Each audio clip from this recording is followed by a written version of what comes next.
What's going on, everybody? This is Derek with Reef Automation. It's been a while since I posted videos, so I thought I'd post you an update video on my automation in my system, go through all of my equipment, all my new equipment, what I've changed, some of the things I've ran into some issues with, just to kind of go over the entire setup once more. If you've seen my previous videos in the past, I have made some changes. I've done a few different things to make things a little more streamlined for myself. So we'll go from left to right, starting with my RODI system. So I've had the same RODI system for many years now. I do not use the bulk reef supply filters, even though it does say bulk reef supply on here. I have a booster pump. I have the hydros monitoring my TDS, which has been working really well. So far I haven't really dove into the settings much, but it gives me an alert when I need it, when the TDS is high, so I know when to change out my filters. All of my filters are Spectra Pure filters.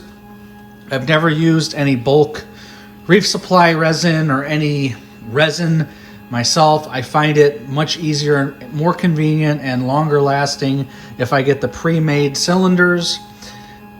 This first one is the sediment filter. It is a re-washable, reusable filter. So it's really nice. Once it gets gunked up, I have an extra one. I clean it up, throw this in the washing machine, and then I have a brand new one.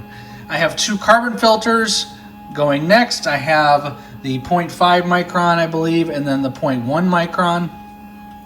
I then have two membranes, so I get a whopping 200 gallon per day system here.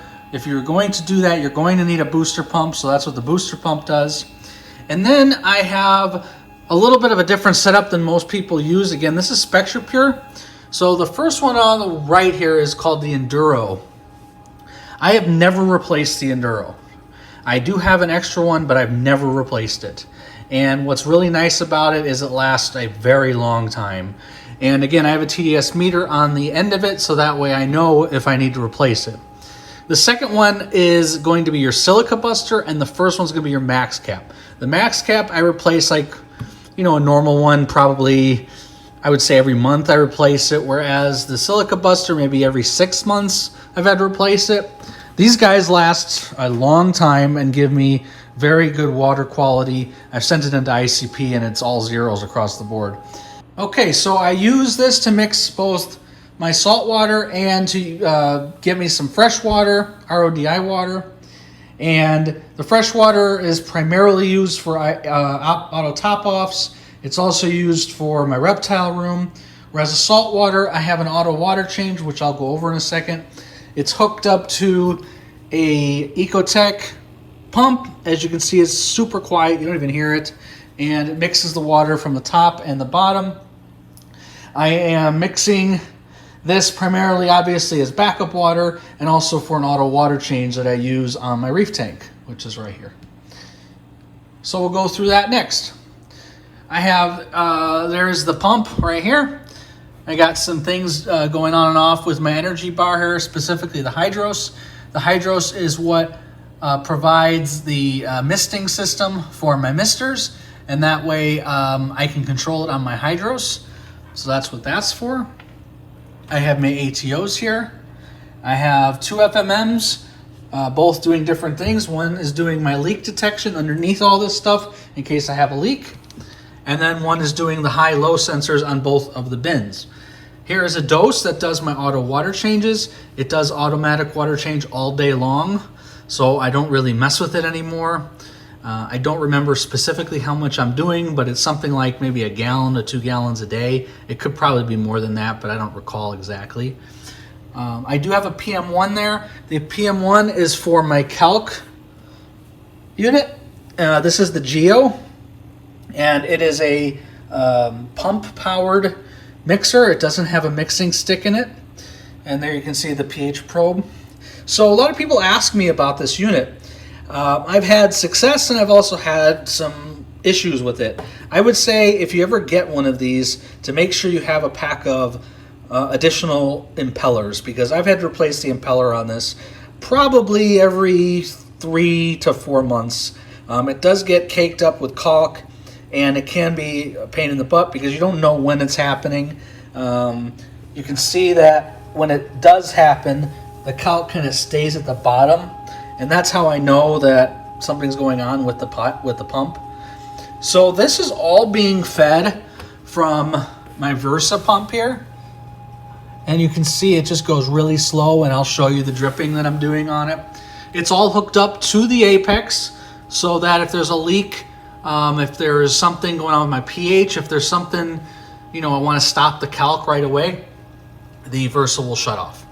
So above that, I have my Mastertronic. I've had my Mastertronic now for quite a while. I've run into a few issues here and there. It has leaked once before. Luckily, I do have a leak sensor next to it, and also the Mastertronic has a built-in leak sensor. So it's been pretty nice to have. It does my phosphate and my nitrate testing, and it does a really good job. I haven't had many issues with it. It does not go offline. The app's a little bit on the slower side. I wish they can make the app a little bit stronger. But overall, the Mastertronic has been very good. I haven't really had many issues with it. So next to here, you'll see I have another Versa. I used to have liter meters doing this. Now I have a Versa, and it's continuously feeding water from this tank to my Reef tank in my office at the same amount of milliliters as the Reef tank one. So there's two Versas, one being sending water here and one sending water from here to there. And there's also an optical sensor, a high and a low optical sensor, just to make sure that if one was to accidentally clog up or one was to not dose the same amount, that it will stop both of them at the same time. I have these hooked up to the apex in order to do so. What's so great about this is before I was having the liter meters going off about every 15 minutes. Now it just continuously is sending water back and forth between them, and it works really well. And they're exceptionally quiet, as you can see. I haven't changed my lighting. I still got my two skies over the tank. I did make some changes to my pumps. I have two MP40s. I used to have two MP40s and two MP10s. Now I'm only running the two MP40s. I found that the ones in the rear weren't really doing much once I started to get a lot of growth in the tank. Obviously, I still have my Trident. I still have all the same controllers here and my iPad control. I made a couple changes in here. I now have just my calcium reactor in here, along with my ozone reactor. I'm no longer dosing Fido. I used to dose Fido. It just became a little bit too cumbersome for me. I might go back to it. So one of the heads aren't doing anything right now. The other head is doing my calcium reactor, and then the two other heads are dosing aminos and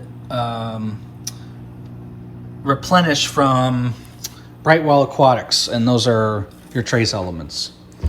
I obviously still have my chiller here in Arizona. You need to have a chiller. Let's go in here. Not a lot of changes in here. I still got my Foursquare Aquatics algae turf scrubber, which has been fantastic. I still have my Trigger Systems Platinum sump. I will say that I have run into a series of issues with these. Sometimes they lock up, sometimes the roller just stops working. I've had broken impellers, or not impellers, those little gears. I've had broken gears. It's been quite annoying, to be frank with you. So there might be a change coming on this. I just haven't decided what I'm going to do.